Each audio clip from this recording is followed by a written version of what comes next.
आह यार, सर बहुत तेज दर्द कर रहा है। एक काम करता हूँ, 1 घंटा और सो लेता हूँ, फिर पक्का पढ़ूंगा।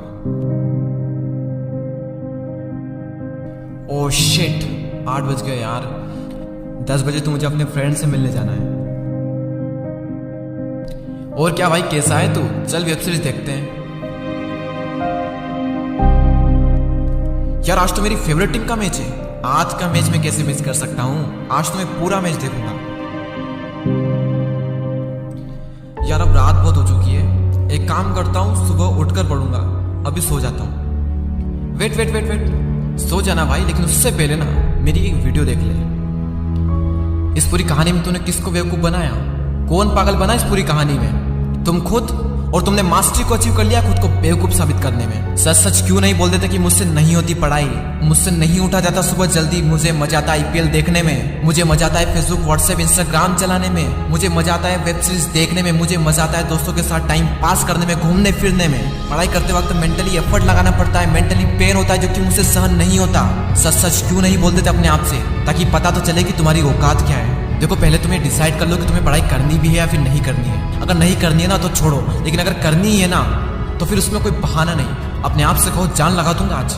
मेरी खुद की कोई सेल्फ रिस्पेक्ट है या नहीं है? अगर मैं खुद से कमिटमेंट करता हूँ कि आज मैं ये काम करके रहूंगा और उस काम को मैं सिर्फ इसलिए नहीं कर पाया क्योंकि मैं फालतू की चीजों से डिस्ट्रैक्ट हो गया था, तो क्या मैं खुद की इंसल्ट नहीं कर रहा हूँ? तो क्या मैं खुद की नजरों में गिर नहीं रहा हूँ? मेरी खुद की नजरों में मेरी क्या वैल्यू रह जाएगी अगर मैं ऐसा करूंगा तो? और जब मैं खुद ही खुद की नजरों में अपनी वैल्यू क्रिएट नहीं कर पा रहा हूँ तो दुनिया मुझे क्यों वैल्यू देगी? अगर दुनिया की नजरों में खुद की वैल्यू बनानी है ना तो पहले खुद की नजरों में अपनी वैल्यू बनाओ। खुद की हुई कमिटमेंट पर खरा उतरो। आलस को छोड़ना पड़ेगा, मेंटल पेन को सहना पड़ेगा, संघर्ष करना पड़ेगा, बहानों को छोड़ना पड़ेगा। अपने सारे फालतू के कामों को छोड़कर उन कामों को प्रायोरिटी देनी पड़ेगी जिन कामों को करके तुम्हारी लाइफ बनेगी। लोग हर बार ये क्वेश्चन करते हैं और पार पार करते हैं। पढ़ाई में मन नहीं लगता, मोटिवेशनल वीडियो का असर ज्यादा देर तक रहता नहीं है। जिंदगी में बड़े बड़े सपने भी है, फिर भी पढ़ाई में मन नहीं लगता। आज एग्जैक्ट सॉल्यूशन बताता हूँ आपको। किसी भी काम को करने के 3 तरीके।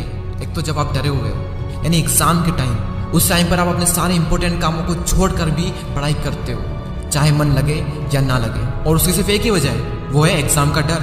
लेकिन ये डर सिर्फ एग्जाम के टाइम पर ही होता है, ये कोई एग्जैक्ट सॉल्यूशन नहीं है इसका। और दूसरा ये है कि जब तुम मोटिवेट हो जाते हो मोटिवेशनल वीडियोस देखकर और फिर तुम पढ़ने बैठते हो और पढ़ भी लेते हो कभी कभी, लेकिन वो भी एग्जैक्ट सॉल्यूशन नहीं है। और 3rd नंबर पर है थिंक अबाउट योर लाइफ। अपनी जिंदगी के बारे में सोचा है कभी? तुम कहते हो कि मेरा मन नहीं लगता। कभी अपनी मम्मी को ये कहते हुए सुना है कि बेटा आज खाना बनाने का मन नहीं है तो भूखा सो जा?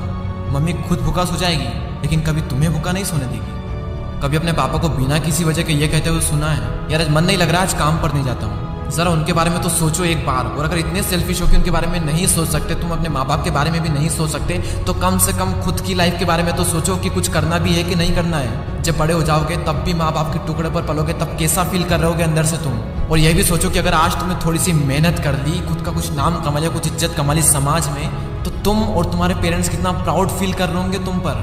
और तुम कहते हो अरे मन नहीं लगता यार। अरे क्या मन नहीं लगता यार? क्या है ये मन? ये वो चीज है जिसको सिर्फ गलत चीजों में ही मजा आता है। ये मन कभी नहीं कहेगा बेटा पढ़ ले। ये मन तुमसे कभी नहीं कहेगा कि तुम अच्छे काम कर लो।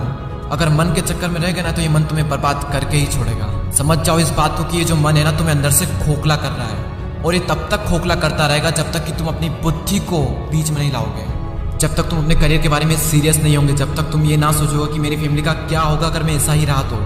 और जिस दिन तुम्हारी बुद्धि, तुम्हारे सपने, तुम्हारी जिम्मेदारियां, तुम्हारी फैमिली की सिचुएशन तुम्हारे और तुम्हारे मन के बीच में आ गई ना, उस दिन मन की इतनी औकात नहीं कि वो कह दे कि भाई तू मोबाइल चला। मन कहेगा मोबाइल चला, लेकिन दिल कहेगा भाई पढ़ ले। उसके बाद तुम्हारे मन का कंट्रोल तुम्हारे ऊपर नहीं होगा, तुम्हारा कंट्रोल तुम्हारे मन के ऊपर होगा। स्वामी विवेकानंद ने एक बार कहा था, एक समय में एक ही काम करो और ऐसा करते समय अपनी पूरी आत्मा उसे एक काम में डाल दो। मैं ये नहीं कह रहा हूँ कि आप पूरे दिन से पढ़ाई करते रहो। आपको वेब सीरीज देखने का मन करता है, देखो। आपको मूवी देखने का मन करता है, देखो। दोस्तों के साथ घूमने फिरने का मन करता है, घूमो फिरो। मोबाइल चलाने का मन करता है, सोशल मीडिया यूज करने का मन करता है, अरे करो, जो करना है वो करो। लेकिन अपने सबसे इंपॉर्टेंट काम को छोड़कर ये सब करना और उसके बाद भी अपने सबसे इंपॉर्टेंट काम अपनी पढ़ाई नहीं करना, तो क्या मतलब है फिर ये सब करने का? यार ये तो गलत बात है ना। फिर मैं चाहता हूँ कि आप अपनी जिंदगी में खुश रहें, हर वो काम करें जो आपको खुशियाँ देते हैं। और इन सब बीच में अगर थोड़ी सी पढ़ाई कर भी ली तुमने तो क्या बिगड़ जाएगा यार? उल्टा तुम्हारा ही फायदा होना इन सब में। वीडियो अगर हेल्पफुल लगा हो तो शेयर जरूर करना, और यदि अभी तक सब्सक्राइब नहीं किया और बेल आइकन भी प्रेस नहीं किया तो सब्सक्राइब करके बेल आइकन को प्रेस जरूर कर देना। मैं आपसे मिलता हूँ अगले वीडियो में। जय हिंद, वंदे मातरम।